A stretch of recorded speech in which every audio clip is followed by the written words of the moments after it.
After Sheriff Rogers' death, Natalia stopped Tony Stark from shooting Bullseye, and while Fisk and Bullseye are busy with reinstating a new order in the town, Natalia leads them to believe that Red Wolf had run off into the desert and was not anywhere in town, while she's actually hiding him in her house, despite the internal struggle about the situation with her husband. So the two of them start plotting the downfall of Wilson Fisk. And she brings up in the conversation when they're trying to plan out what they're going to do that she had not actually met Bucky in a church like everybody had thought. It sounds like they never really go further into it that they were both some sort of sheriff, deputy, outlaw, something together, because she dons her little cowboy gear and she goes out with Red Wolf and Bruce Banner to try to figure out how to defeat Wilson Fisk. And they decide that the best option is, splitting the party. So Red Wolf goes back to Timely and Bruce Banner and Natalia go together to try to blow up the dam to get water to Red Wolf's people. Upon arriving to the dam, their plans are stopped by Simon Williams, who is Wonder Man in the main universe, which will be important later on this year or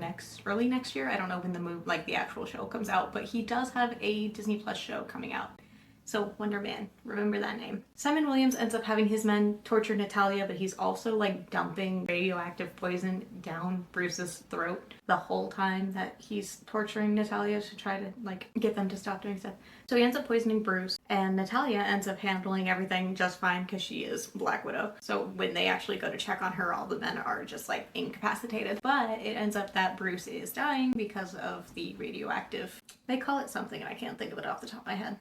Nitro? She ends up leaving Bruce at the dam and he ends up blowing it up, sacrificing himself, and Natalia goes back to Timely. Mayor Fisk tried to send people to attack Red Wolf and Tony Stark, only for them to be subdued. Red Wolf then fought Mayor Fisk, but was defeated, though Red Wolf managed to get free and stab him in the eye with Rogers' badge, and then point a gun at him. Returning to Timely, Natalia found out that Red Wolf had arrested Fisk and was going to put him to trial. So Natalia ends up shooting him in the head instead because she doesn't believe he needs to have a trial. After Fisk's death and running Bullseye and them out of town, Miss Barnes and Red Wolf end up sheriffing Timely by themselves. So they end up taking over as deputy and sheriff, trying to get Timely back on its feet after being corrupted for so long.